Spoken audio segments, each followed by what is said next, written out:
Customer service. That was 7, isn't it? So I've returned to the scene behind closed doors now because of all the drama that's occurred there over the last couple days. We got show talkers, latecomers, and, well, they heckled Elvis. They heckled Elvis.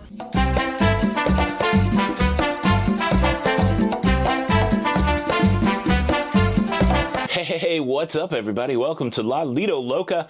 I'm your host, Tony, and well, you know, I figure if you play the same song enough, people are going to learn the words. And today I've got to hold class again. I got to be Professor Tony, Cruise Professor Tony, and I'm going to try to teach the folks that won't follow the social norms of cruising. We'll try to teach them the social norms. 3 quick examples of people doing the wrong thing when it comes to cruise entertainment. Example number 1, we were in the main theater night before last watching the wonderful Bravo show, production show put on by the crew here. And about 15 minutes into the show, I was sitting on the outside of row 4. I got brushed up against by several people making their way down to the front row during the middle of a guy singing Josh Groban's You Raise Me Up. So what are you raise me up? It was a moment spoiled by latecomers making their way to the front row, feeling entitled to disrupt the whole show. I just lay that example out there and I say, please don't do this.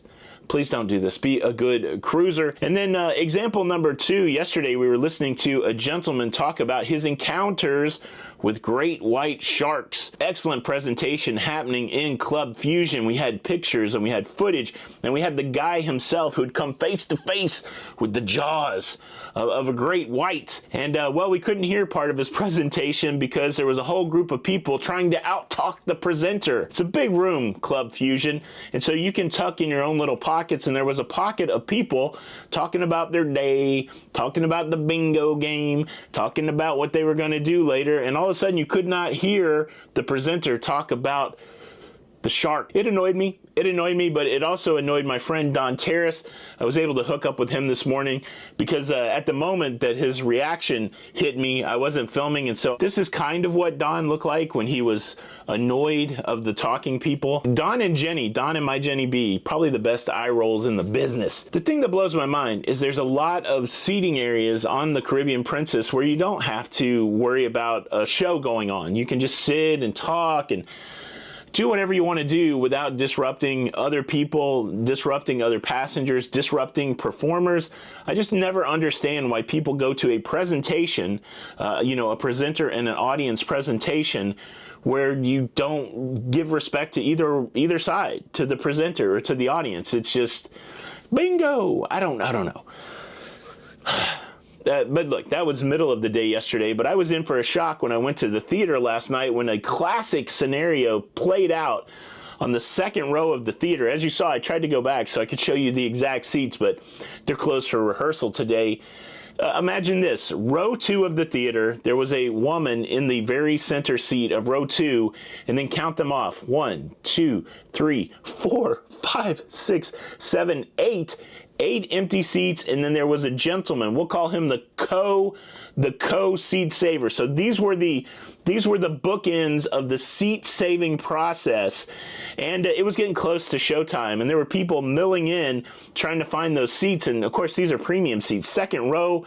Last night it was the king of rock and roll. It was Elvis. We were going to see the king on the stage, and well, of course, these 2 bookends of seat savers, they were taking up 10 seats, the 2 that they were in, and then the ones that they were saving. And well, it did not take long before a confrontation ensued. 2 ladies that were really excited about seeing Elvis last night, they wanted that primo real estate there in row 2, and they started to move in on bookend number 1. They came in on him, and you can immediately tell the dynamic in that relationship. The man was there, meek, mild, not sure whether to let the 2 interlopers come take the saved seats. He immediately shot a look over to his co-conspirator, and she stood up and said, "Look, my family will be sitting here. They're just not here right now." And then the 2 people that were trying to get in, the 2 ladies that wanted to see the gyrations and the Elvi, they said, "Look, you can't save seats in the theater." And she goes, "My people are right there." Of course, there was nobody right there. My people were right there, and that was enough. The lady was aggressive enough. She was stern enough with her seat-saving technique that the two people, they found a different place to sit to take in the Elvi. And guess what? 15 minutes elapsed and nobody showed up for those seats. And so you had people eyeballing that prime real estate. And then finally another group came in and said, look, we're going to sit here. And again, the lady stood up. She defended her position, saying that her people were coming. And the guy's like, I've been watching these seats for 10 minutes. Nobody is coming. We're taking these seats. And she begrudgingly gave up, murmuring as she walked by, and she picked up her co-conspirator. I don't know if they saw the show or not, but for a minute it was tense. There was no physical altercation. I was ready with camera for physical altercation, but no physical altercation, just stern words. And it's something to behold. Don't send people to save seats, and don't get yourself on the hook to save seats. If you guys want to go to the show together, then you got to go together. Don't put that on your granny. That's what I'm saying. Now, let's bring this ship to port by talking about the king of rock and roll himself. Of course, we all know that Elvis is dead, or that he lives on a ranch in Nevada. I'm still on the fence. We can have that discussion.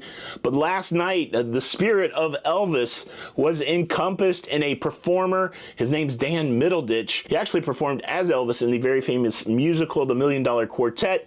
And look, he had the outfit, he had the moves. It was a really great Elvis show, but the only thing that was not great about it is in the middle of the show, Elvi was heckled. The king was heckled for no good reason.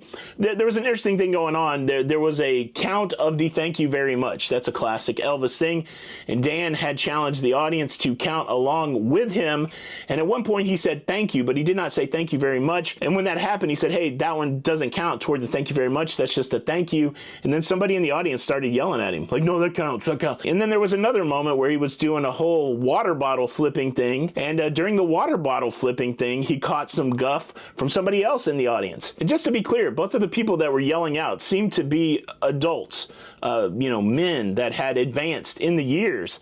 And I just don't know how during their whole time on this planet that they didn't get the message that when you go as an audience member to see a performer, just yelling out stuff randomly is not on the script. But, maybe it was. Maybe, it made some points with their ladies. I don't know what the deal was. I was able to catch up with Elvis after the show, actually earlier today, and I asked him, does the heckling bother you? And this guy's got a great spirit.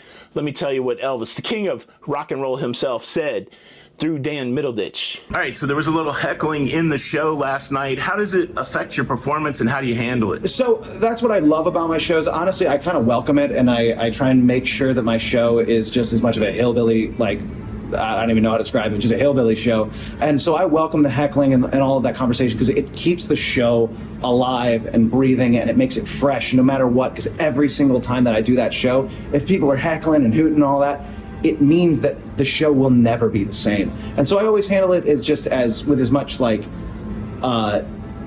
energy as I possibly can, because it's just fun. It's funny, and I've had people heckle me, I've heckled people back, and it's just that's just how it is. It's live music, it's a live show, and that's what I try and always make sure is that it is a breathing performance.